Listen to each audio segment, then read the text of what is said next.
Fala, meus amigos, minhas amigas ligadas aqui no Dois Toques, a casa do futebol. Vamos falar de eliminatórias da seleção e principalmente desse menino que é a alegria, foi a alegria do povo ontem no Maracanã. O jogo tava chato, modorrento, parecia que não ia sair mais nada dali. Desse mato não sai cachorro. Saiu Estevão, entrou Luiz Henrique, o jogo foi outro brasileiro que estava no Maracanã e que estava assistindo na sua casa, recuperou a alegria de torcer para a seleção, pelo menos durante aqueles 24 minutos em que o Luiz Henrique esteve em campo. É a alegria personalizada, a alegria nas pernas, a alegria no drible e no sorriso, que ele faz a gente ter. Ao ver o Luiz Henrique jogar, a gente começa a dar sorrisos. Sorriso, é impressionante. Como recuperou a autoestima do time na partida contra o Lanterna Chile. O jogo estava se encaminhando para um 1-0 sem graça, chato, e o Carlo Ancelotti falou assim, eu vou colocar o que vai desequilibrar. E olha, com a atuação de ontem, talvez tenha garantido lugar na Copa do Mundo antes de muita gente que começou o jogo, hein? A gente vai falar das eliminatórias da Copa do Mundo, do impacto que Luiz Henrique gerou, vamos falar também de outras questões envolvendo classificação.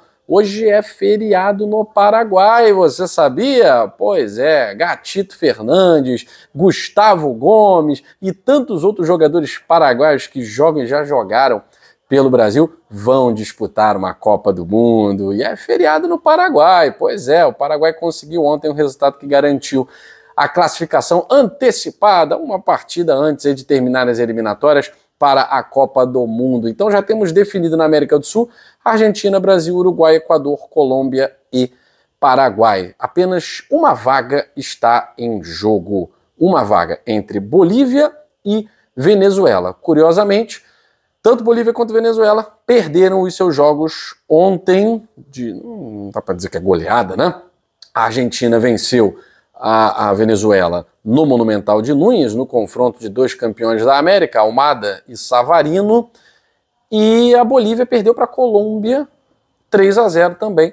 A Bolívia, então, ainda atrás da Venezuela com 17 pontos, a Venezuela com 18. A Bolívia precisa vencer o Brasil na terça-feira, lá no Municipal de El Alto, para sonhar com a classificação, já que no mesmo horário a Venezuela, em Maturim, enfrenta a Colômbia. A Venezuela joga por uma vitória. Se a Venezuela vencer, está classificada para a Copa do Mundo. Mas é claro que nesse vídeo do Dois Toques a gente vai trocar uma ideia sobre a seleção brasileira. Ontem uma seleção sem Vinícius Júnior, né, sem alguns jogadores que já estão acostumados a serem titulares da seleção brasileira, e como a seleção já está classificada para a Copa do Mundo, o Carlo Ancelotti poupou alguns atletas e quis conhecer outros. Caso do Luiz Henrique, caso do Lucas Paquetá, o próprio Caio Jorge, né, primeira vez convocado, primeira vez jogando com a camisa da seleção brasileira, entre outros jogadores já carimbados ali, outros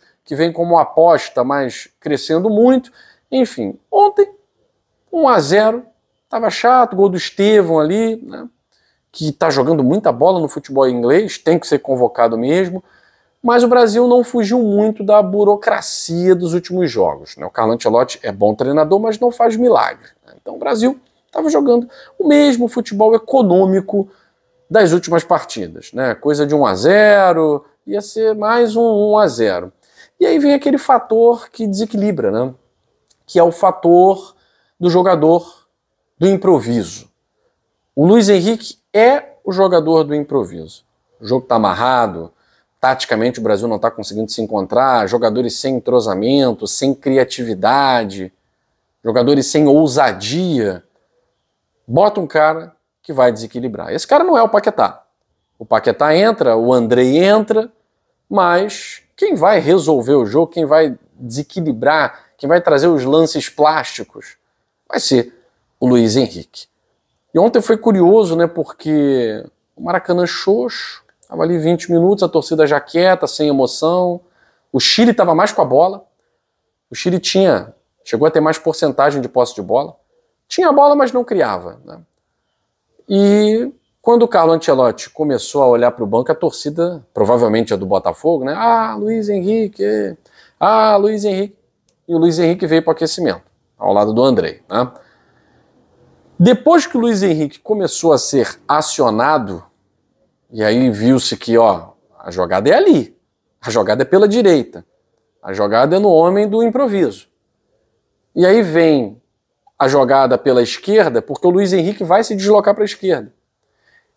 Ele recebe, dá a passada, dribla, conduz para fazer praticamente o segundo gol do Brasil. A bola entraria de qualquer jeito, mas o Lucas Paquetá, que também tinha acabado de entrar, e é um retorno simbólico do Paquetá, né?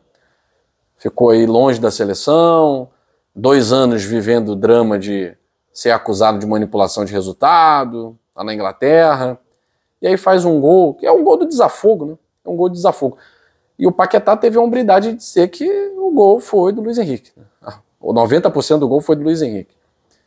E é muito bom ver a geração mais velha da Copa passada recepcionando a geração da Copa futura, Estevão, Luiz Henrique, João Pedro, porque são esses caras que vão jogar a Copa do Mundo. Se existe uma esperança de título, que eu acho muito escassa, né, pequena, mas se existe uma esperança de título em Copa do Mundo, ela passa pelos pés do Luiz Henrique, passa pelos pés do amadurecimento do Estevão e passa pelos gols do João Pedro. Paquetá pode até ser que jogue a Copa do Mundo, mas é um jogador que vai colaborar muito mais, assim como o Casimiro, nessa transição. Tá? É a transição de uma geração para outra.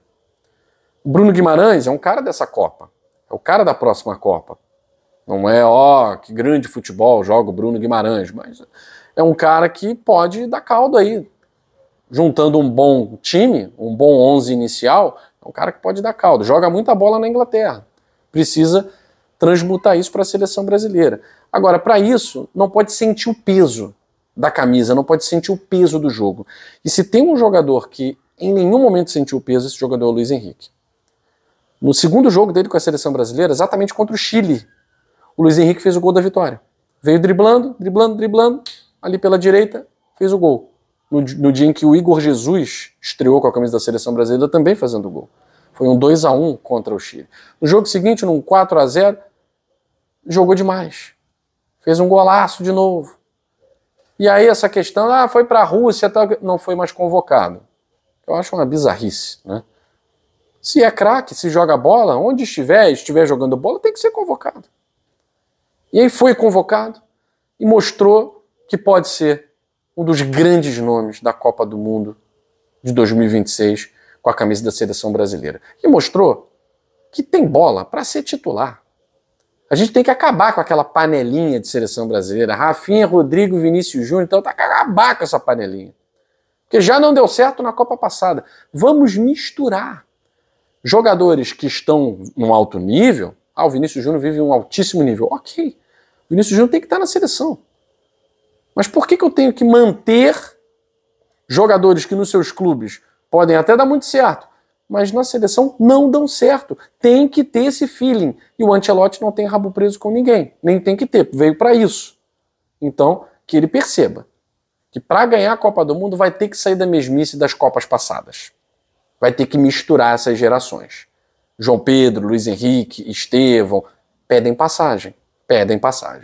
O Luiz Henrique faz uma jogadaça pela esquerda no lance do segundo gol. Faz uma jogadaça pela direita com o Paquetá, com o Bruno Guimarães, no lance do terceiro gol.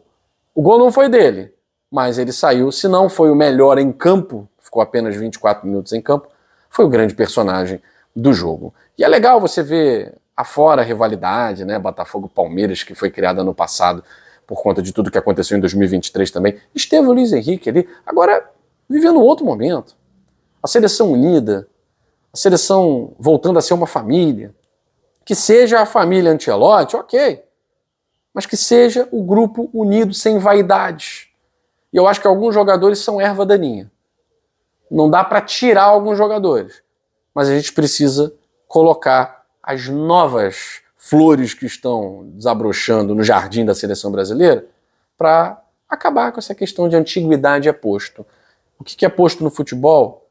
É futebol jogado, é bola. E Rodrigo, Rafinha, Vinícius Júnior juntos no Brasil não tem funcionado.